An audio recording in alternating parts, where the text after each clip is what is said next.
Hi అండి, అందరూ ఎలా ఉన్నారు? బాగున్నారా?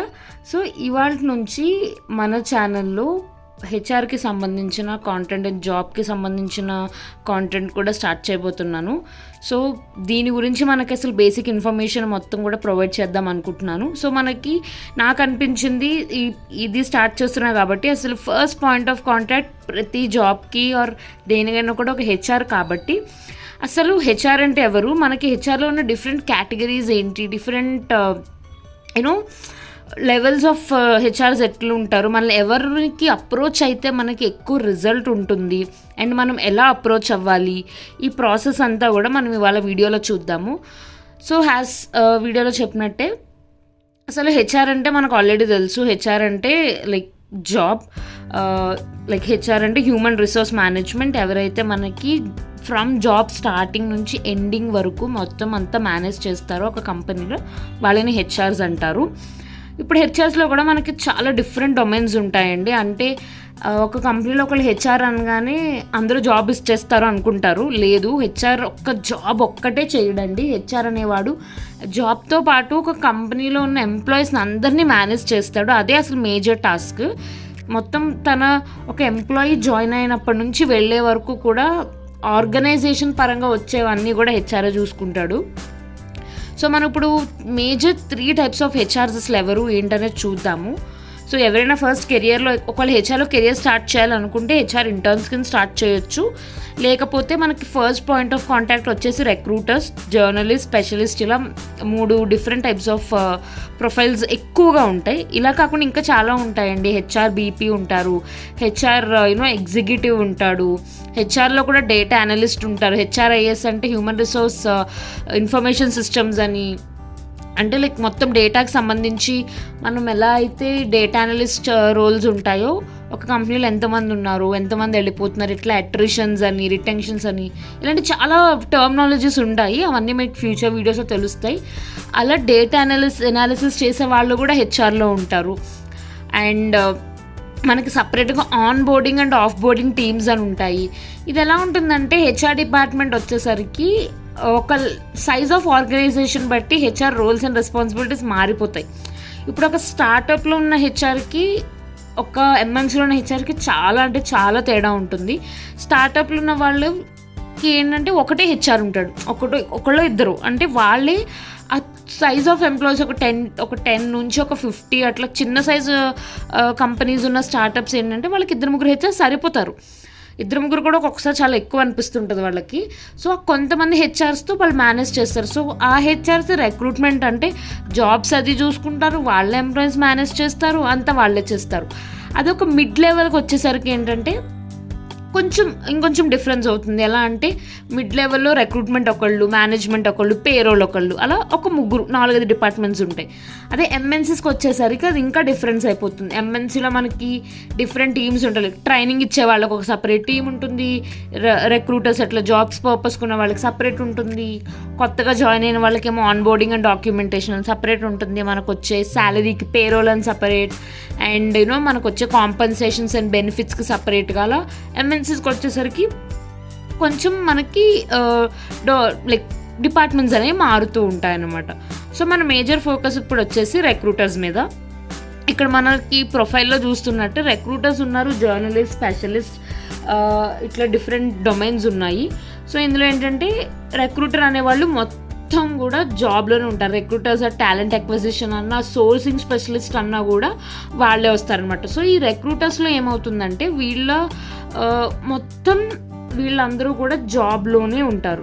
జాబ్స్ ఫ్రమ్ మీకు టెలిఫోనిక్ కాల్ నుంచి ఆఫర్ లెటర్ వచ్చే వరకు మొత్తం డిస్కషన్ అంతా మీరు వీళ్ళతోనే అప్రోచ్ అయి ఉంటారు. Recruiters are only for jobs అనమాట. వీళ్ళు ఇంకా ఏ మేనేజ్మెంట్ సైడ్లోకి ఎంటర్ అవ్వరు. అండ్ హెచ్ఆర్ జర్నలిస్ట్ అనేవాళ్ళు ఎట్లుంటారంటే వీళ్ళు mix of recruiters and operations. HR operations అని కూడా ఒక సపరేట్ డొమైన్ ఉంటుంది.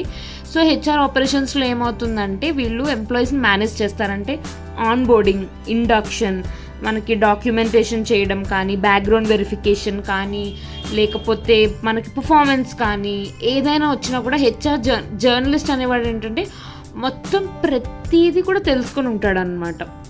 తర్వాత హెచ్ఆర్ హెచ్ఆర్ స్పెషలిస్ట్ వాళ్ళు ఏంటంటే వాళ్ళకి హెచ్ఆర్లో ఉన్న ప్రతి డొమైన్ మీద చాలా నాలెడ్జ్ ఉంటుంది.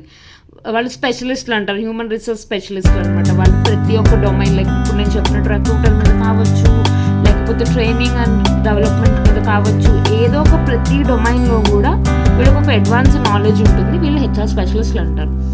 సో మనం ఒకవేళ కనుక జాబ్ కోసం లింక్డ్ఇన్లో కనుక ఎవరినైనా అప్రోచ్ అవ్వాలి అని మనం అనుకుంటే కనుక నేను యూజువల్గా మనం అప్రోచ్ అయ్యే కాన్సెప్ట్ ఏంటంటే మన రిక్రూటర్స్ని అప్రోచ్ అయితే చాలా బెటర్. అండ్ సెకండ్, జర్నలిస్ట్ని అప్రోచ్ అయినా కూడా బెటరే. అండ్ ఏంటంటే ఇప్పుడు నేను మిగతా వాళ్ళని అప్రోచ్ అవ్వకపోతే అవ్వదు అని కాదు, కాకపోతే ఏంటంటే రిక్రూటర్స్కి మంచి ఐడియా ఉంటుంది వాళ్ళ కంపెనీలో ఏం ఓపెనింగ్స్ ఉన్నాయి, వాళ్ళు ఎవరిని హైర్ చేస్తున్నారు అనేది వీళ్ళకి ఎక్కువ నాలెడ్జ్ ఉంటుంది. కాబట్టి రిక్రూటర్స్ని మనం కనెక్షన్స్ పెంచుకుంటే మంచిది, సో దట్ మనకి ఈజీగా ఆపర్చునిటీస్ అనేవి దొరుకుతాయి అనమాట.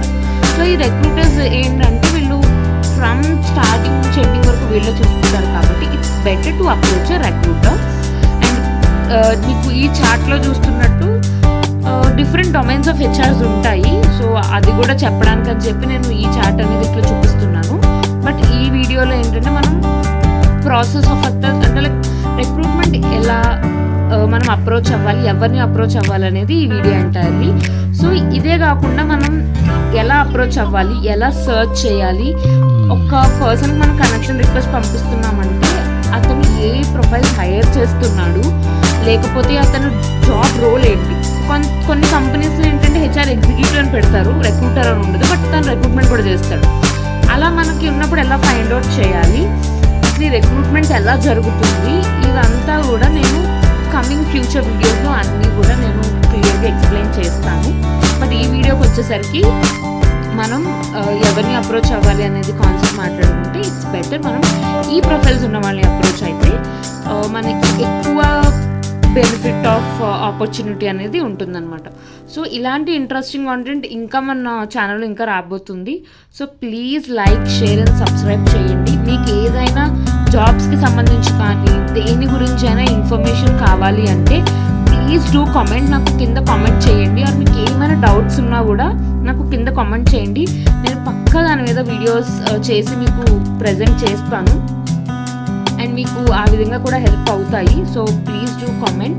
అండ్ ఆల్సో ఈ ఇన్ఫర్మేటివ్ వీడియోని ఎవరికైనా యూజ్ అవుతుంది అని అనుకుంటే కనుక ప్లీజ్ వాళ్ళకి కూడా షేర్ చేయండి. అలాగే దీన్ని లైక్ చేసి నా ఛానల్ని సబ్స్క్రైబ్ చేసి సపోర్ట్ చేయండి. Thank you so much for watching. Bye. అందరూ ఎలా ఉన్నారు, బాగున్నారా? సో ఇవాళ నుంచి మన ఛానల్లో హెచ్ఆర్కి సంబంధించిన కాన్సెప్ట్స్ కానీ జాబ్కి సంబంధించిన కూడా ఇన్ఫర్మేటివ్ వీడియోస్ అనేవి చేయడం స్టార్ట్ చేశాను. సో ఇవాళ మనకి ఇన్ఫర్మేటివ్ వీడియో కాబట్టి మన ఫస్ట్ పాయింట్ ఆఫ్ కాంటాక్ట్ ప్రతి కంపెనీకి కానీ దేనికైనా జాబ్కి కానీ హెచ్ఆర్ఏ కాబట్టి మనం హెచ్ఆర్ కాన్సెప్ట్ నుంచి స్టార్ట్ చేద్దాము. సో హెచ్ఆర్లో మనకి చాలా డిఫరెంట్ డొమైన్స్ ఉంటాయండి. హెచ్ఆర్ ఆపరేషన్స్ ఉంటుంది, హెచ్ఆర్ రిక్రూట్మెంట్ అని, పేరోల్ అని డిఫరెంట్ డొమైన్స్ ఉంటాయి. సో మనం ఎవరైనా జాబ్ కోసం అప్రోచ్ అయినప్పుడు రిక్రూటర్ ప్రొఫైల్ ఉన్న వాళ్ళని అప్రోచ్ అయితే చాలా బెటర్. అండ్ అంటే వాళ్ళకి టాలెంట్ అక్విజిషన్ అని, సోర్సింగ్ స్పెషలిస్ట్ అని ఇలా డిఫరెంట్ నేమ్స్ ఉంటాయి. సో ఇలా టాలెంట్ అక్విజిషన్, రిక్రూటర్ ఇట్లా ప్రొఫైల్ నేమ్ ఉన్న వాళ్ళని మనం అప్రోచ్ అయితే కనుక మనకి జాబ్ సీకింగ్ ఆపర్చునిటీస్ అనేవి ఎక్కువ ఉంటాయి మిగతా వాళ్ళతో కంపేర్ చేసుకుంటే. సో ఇలాంటి ఇన్ఫర్మేటివ్ వీడియోస్ని మనం ఎలా అప్రోచ్ అవ్వాలి ఏంటి అనేది కూడా నా కమింగ్ వీడియోస్లో పెడుతూ ఉంటాను. Please subscribe.